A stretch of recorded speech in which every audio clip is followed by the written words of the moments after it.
বালু খর্তের তাণ্ডব চলছে রাজবাড়ীর বালিয়াকান্দি নারুয়ায়। বছরের পর বছর গড়াই নদী থেকে অবৈধভাবে বালু তুলছে প্রভাবশালী চক্র। এতে হুমকির মুখে নদী তীরবর্তী বাড়িঘর, ফসলি জমি সহ বিভিন্ন স্থাপনা।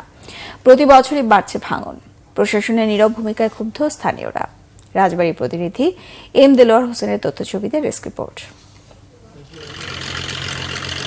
ভোর থেকে রাত পর্যন্ত বালু তোলা হয় বালুয়াকান্দির নারুয়া খেয়াঘাটের কাছে বাক্সাডাঙ্গি এলাকায়।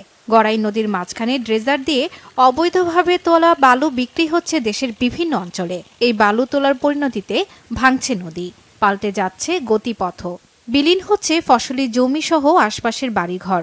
এ ক্ষতি মানতে বাধ্য হলেও প্রভাবশালীদের বিরুদ্ধে রুখে দাঁড়ানোর সাহস পায় না স্থানীয়রা। প্রশাসনও নীরব।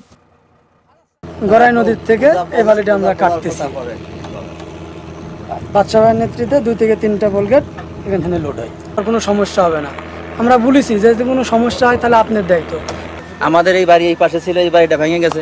ভেঙে যাওয়ার পরে আমরা আবার এই পারে বাড়ি করছি। যে জমির দাম কয়টা বাড়ি করা যায়।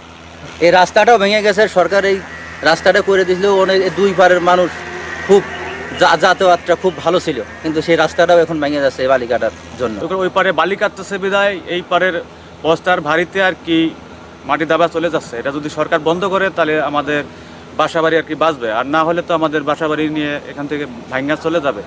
উপজেলা নির্বাহী কর্মকর্তা জানিয়েছেন, গড়াই নদীতে কাউকে বালু উত্তোলনের ইজারা দেয়া হয়নি। নারুয়া ইউনিয়নে আমাদের কোনো বালু মহাল নাই, কোনো ইজারাও দেয়া নাই।